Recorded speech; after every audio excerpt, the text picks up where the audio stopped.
everything okay, mi amor? Yeah, everything's gonna be great. You better run for your life. We're going to go ahead and get to the next review. And this is a bit of a makeup chat since I was not able to review these on a consistent basis since I was visiting my family in Buffalo, New York. But as you guys may or may not know, I've been reviewing the 4th season of Barry, episode per episode, chat.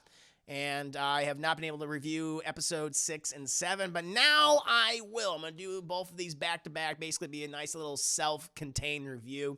And as some of you may know, Barry has been one of my favorite shows, over the last several years. It's absolutely fantastic. Bill Hader and his writers have done such a great job of concocting this, interesting story of crime, and also just showcasing the Hollywood lifestyle and all the toxicity that exists in it. It's just been this perfect blend of genres, and each season has been better than the last, and this is the final season. And what kind of started out as a comedy, a dark comedy, black comedy, if you will. Now it still has humor, but because of the things that have been happening throughout this show, it's just getting increasingly darker and more disturbing as it's gone along, and it's just made for a really fascinating watch. And I've loved it. I really loved it, chap. And now we're pretty much getting right to the end. I mean, tomorrow, as of this recording, chat, as of this stream, the finale of Barry is going to premiere, and I'm definitely going to be talking about that. Very excited to do so. But I did want to just talk about these 2 episodes. And again, I will have to spoil some things in regards to past events. Because episode 5 is when they made a huge switch. It was really at the end of episode 4, and then going into episode 5. There is a big change for the rest of this series, chat. So just letting you guys know, in order to talk about the events of this episode, chat, in non-spoiler terms, I will have to spoil what we kind of saw at the end of episode 4 and obviously throughout episode 5. But as you guys know, there was an 8-year time jump after the events of episode 4 in which Barry and Sally have gone into hiding somewhere in middle America, have had a son, and are just living completely miserable lives. And it's just been really fascinating to see how how everyone's behavior really in this show has gotten even worse and more disturbing and incredibly toxic. But despite that, it still manages to have like a bit of a sense of humor. Like even how this episode 6 starts, which, episode 5 ends, in which Gene Cousineau, Henry Winkler's character, comes out of hiding in regards to the upcoming Barry Berkman film, which is adapting, the real life events of, Barry's murders and manipulations of various people. He's coming out he basically wants to kill Gene, so him and his family are protected. And I just kind of loved how, in the beginning of this episode, he's just constantly trying to make excuses for his behavior, even all these years later.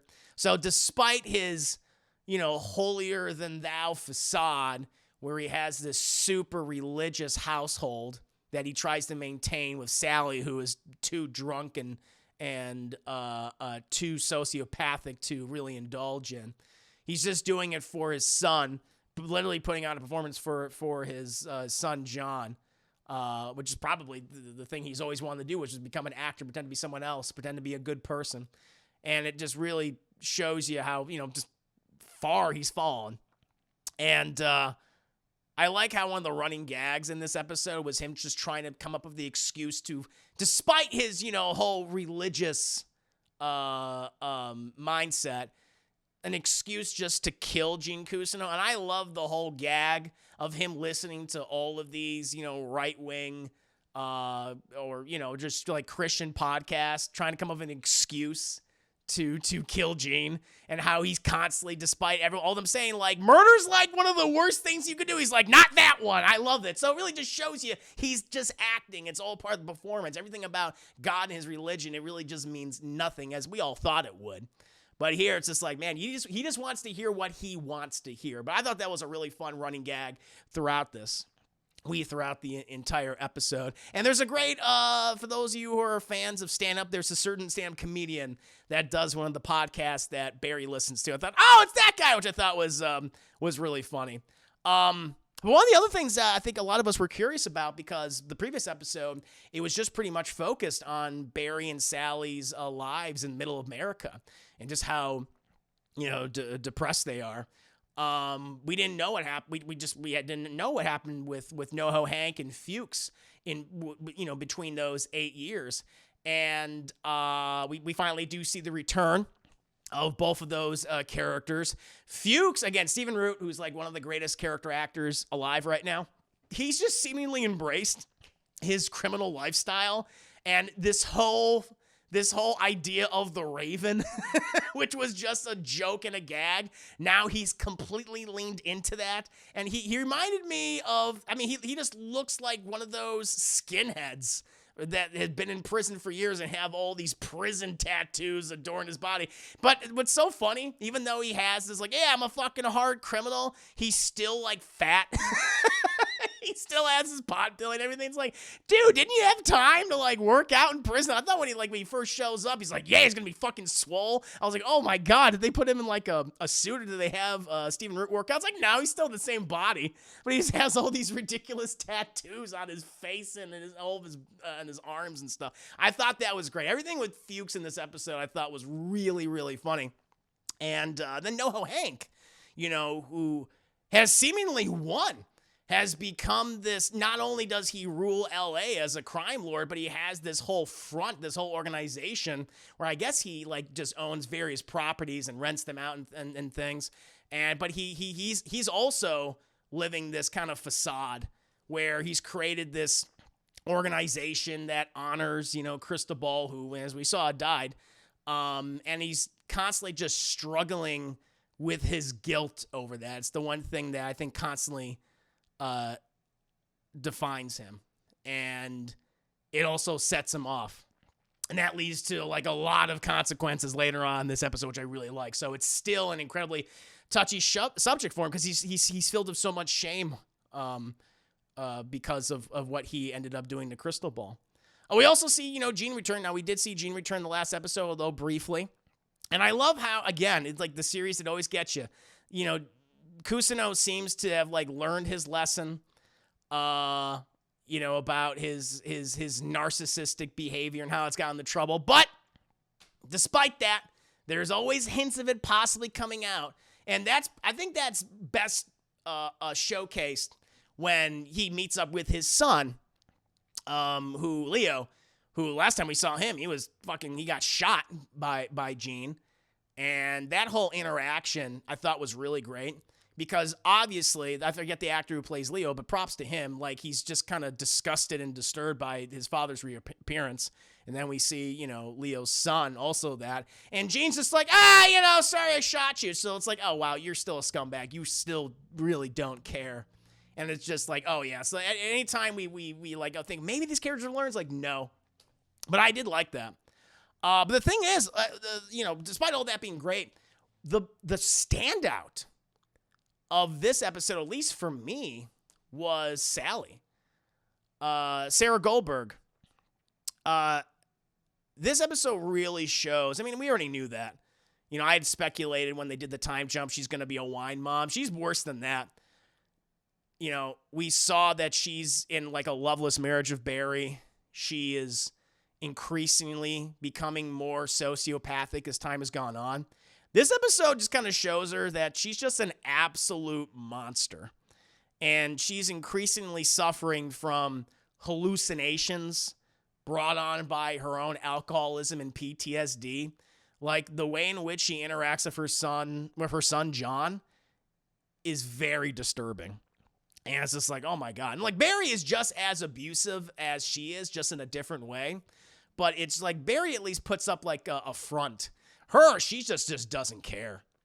And just the child cruelty that we see on screen. It's like, it's really creepy. And there's like a moment in this episode, because Bill Hader apparently, after he's done with Barry, he's going to get in the films. And I think he says he wants to do horror movies. I didn't even expect it, because, Barry's always kind of played with hallucination, especially in season 3 and in season 4. But there's a sequence with her that just feels kind of like, almost like weird and ethereal. And it's like, whoa, where it comes from? It's just what it reminded me of? It reminded me of like a waking dream and like paralysis demons. It was really interesting. And how this sequence works with her, I think was brilliant. I really, really liked it. And it makes me very excited to see what he's going to be doing for his future horror movies, which he says he wants to get into. Because I'm like, oh, this is perfect. I love how this all plays out. And then you're even asking yourself as the audience, like, is this real, or is this all inside of her head? Which, again, is afflicted by her rampant alcoholism and her PTSD. But it's a great episode. Episode 6 is absolutely fantastic. Then we can kind of, jump into episode 7. Well, the end of episode 6, we see the return of Jim Moss. And as we get into episode 7, Jim Moss has pretty much captured Barry. And that actor, I forget the actor's name who plays Jim Moss, he does such a great job. How he's just able to break down individuals. Like, let's go to my garage. That is like the most terrifying thing that man can say to you. And how he's just able to use all these tricks, this psychological torture on these people. I mean, using some physical stuff on them to put them in a certain state of mind to break them down, and taking the hardest of individuals, the most narcissistic, craziest of people, and turning them into just these, crying, blubbering messes. And I love that. And what he does with Barry in this was, I think, quite good. And just the little scenes of him looking at all of his tools and just like, am I going to use this one to cut off Barry's body parts, or should I use this one? It's like, I love that. Really, really cool. And then, outside of that, we see more of Gene, who, again, seemingly, despite his narcissism of his son, looks like he's doing the right thing, but again, it rears its ugly head. And I love everything they do with Gene this episode, because they're just pretty much setting up his inevitable destruction. And I just love how Bill Hader and all of his writers have every single storyline. Everybody's like, how is this subplot with Jim Moss going to affect the thing with Gene Cousineau? And I love how it does it. It's like, because before, I'll admit, episode 5, when they did the time jump, I'm like, all right, how are you gonna wrap everything up? And now that I'm seeing it, it's like, oh shit, this is how it's all gonna unravel. And all these people are gonna destroy themselves. And so something that you didn't even think would affect Gene Cousineau's character does, based on just a conversation with Jim and Barry. And I thought it was fantastic. But of course, Gene's own narcissism is also the thing that kind of brings about a lot of bad things that happen to him. But despite just all the horrifying scenes in these 2 episodes, very disturbing, there is still room for comedy. The stuff with NoHo Hank and Fuches continues to be hilarious. Where NoHo Hank's is like, I don't care about my relationship with Fuches anymore. I want to kill him. And sending that team of mercenaries after him. And I love how NoHo Hank, he feels the need to comment on each and every single one of the mercenaries. And he has his favorite, the cute one. That was so funny. It's great. I just reviewed Fast and Furious, just literally just a few minutes ago, and they have a whole discussion on the Fast and Furious franchise within this episode. And you're thinking, how the hell are they gonna do that? But it works. It works so well.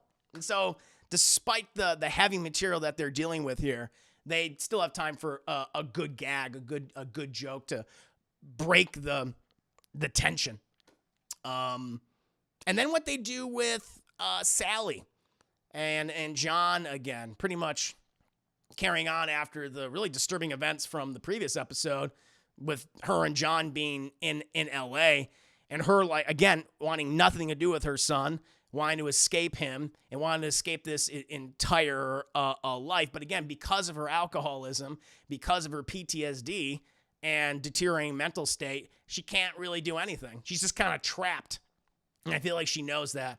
And I really like that. It really just goes to show you that, hey, you've surrounded yourself with all these toxic individuals, and it's just making your toxicity even worse. And, you know, she's kind of reaping what she sows at this point. And it's dark and it's disturbing. But how this episode ends, like, we are pretty much, we're coming to the showdown now. And where we have Barry going to be confronted with characters he hasn't seen in 8 years. No, Hank, Fuches, everybody. And I'm really excited to see how this is all going to play out. If I were to guess, not well. I would say most of these characters will either end up in jail or be dead. I think that's what's going to happen. That's probably how it should be. You know, there's no one that needs to be saved at this point. Other than maybe John, like the kid. It's like, yeah, he's the one that I hope he finds a family, a better one. But all these other people, no, I think they're all going to get exactly what they deserve. And that's what makes it so exciting. This whole show is about consequences and how one's behavior can destroy yourself. I think it's great. I absolutely love the show. Love the show. It's so good. You highly recommend. What about you guys? What did you think of Barry? Season 4, episodes 6 and 7. Do you like it as much as I did? Are you excited for the finale? Are you looking forward to Bill Hader's film career, which he says he's really excited to get into? Let me know.